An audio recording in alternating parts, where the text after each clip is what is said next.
wabarakatuh.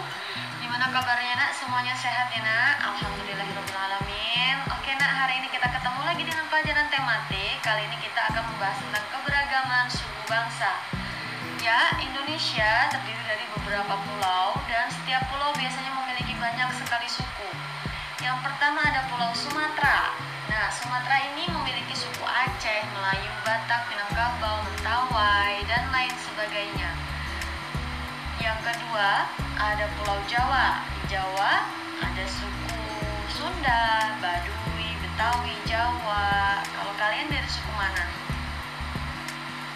Ya, oke. Yang ketiga ada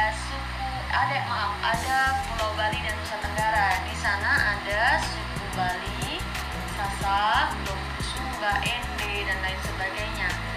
Yang keempat kita lanjut ke Kalimantan. Ada suku apa saja yang terkenal? Ada Dayak ya, Dayak Kapuas, Katingin, dan lain sebagainya.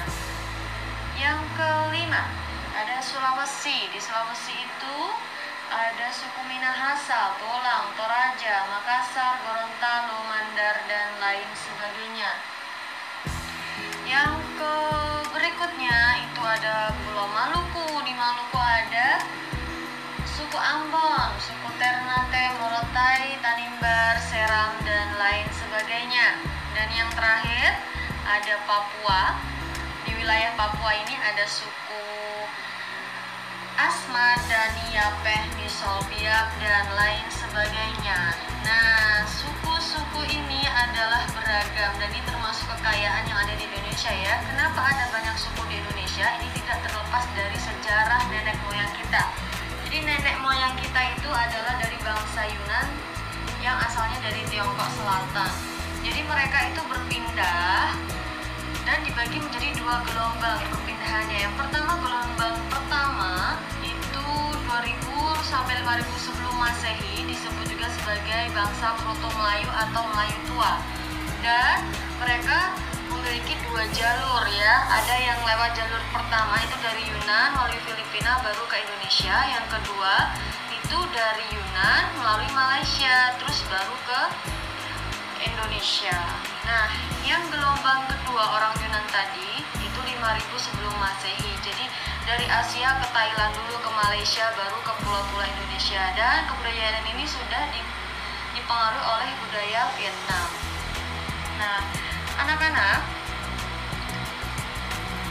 suku-suku bangsa di Indonesia ini merupakan kelompok manusia yang dapat dibedakan dari kelompok lain berdasarkan perbedaan kebudayaan. Nah, ini yang namanya suku bangsa.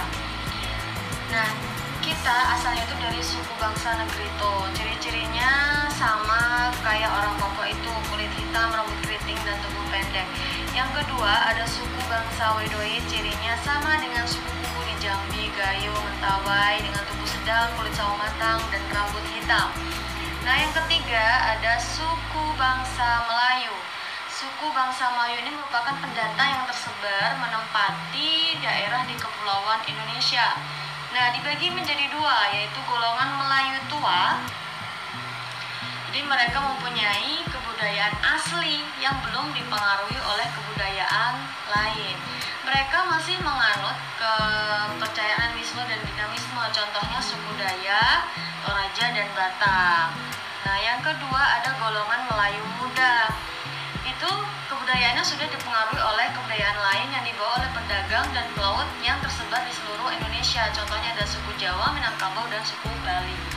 Nah, berikut ini adalah salah satu contoh dari keberagaman yang ada di Indonesia. Di Jawa Tengah, makanan khasnya ada mendoan, terus rumah adatnya ada joglo. Dan di Jawa Timur rumah adatnya masih sama, joglo, tapi makanannya masih beragam ya, ada nasi pecel, nasi tahu, dan lain sebagainya. Nah, kemudian ini ada rumah di Jawa Barat. Ada rumah adat Kasepuhan, terus makanannya di situ ada banyak juga ya. Selanjutnya kita jalan-jalan ke Aceh. Ada rumah Aceh dan mie Aceh yang banyak kita temui di Bekasi. Banyak banget ya yang jualan mie Aceh. Nah, selanjutnya ada yang dari Sumatera Barat. Ini sama, banyak banget kita temukan di sekitar kita. Ada rendang, sate padang, Rumah adatnya berupa rumah gadang. Dan selanjutnya ada Sulawesi, ada es pisang ijo dan dengan rumah tongkonan. Namun keragaman bangsa Indonesia itu tidak terbatas hanya dari makanan khas sama rumah adatnya aja. Ada pakaian adat, bahasanya, dan alat musik, tarian, banyak sekali. Itu hanya contoh aja ya, Nak. Nah, anak-anak, masyarakat Indonesia itu hidup dalam beragam suku bangsa. Ada ratusan suku bangsa. Kita patut berbangga dan bersyukur karena keberagaman itu. Tapi tahu nggak sih kenapa kita itu berbeda? Ada banyak, karena satu, perbedaan ras asal, perbedaan lingkungan geografis, dan perbedaan latar belakang sejarah, perbedaan agama, dan kepercayaan. Nah, cara untuk menghargai keberagaman itu seperti apa? Menerima suku bangsa lain dalam pergaulan, tidak menjelek-jelekan dan merendahkan suku bangsa lain. Keberagaman yang dimiliki Indonesia membuat kita menjadi indah. Jadi setiap warga harus wajib menghargai keberagaman dan perbedaan yang ada. Sikap saling menghargai itu yang akan menciptakan persatuan dan kesatuan. Apa sih makna persatuan dan kesatuan? Jawabannya ada pada sapunya nenek sihir. Penasaran kan? Yuk kepoin. Nah, sapu lidinya nenek sihir itu ada apanya sih? Ya, kalau kita lihat sapu lidi itu menyatukan lidi-lidi dalam satu ikatan sehingga memiliki kekuatan yang lebih besar. Satu batang lidi itu tidak bisa digunakan dan dia akan mudah patah. Lidi-lidi harus diikat dan disatukan agar kuat dan mudah digunakan untuk menyapu ya. Nah, jadi persatuan adalah kumpulan bagian yang disatukan. Kekompakan sangat penting dalam mewujudkan persatuan dan kesatuan. Persatuan lebih mementingkan kepentingan umum daripada kepentingan pribadi maupun kelompok. Nah, alhamdulillah materi hari ini sudah selesai.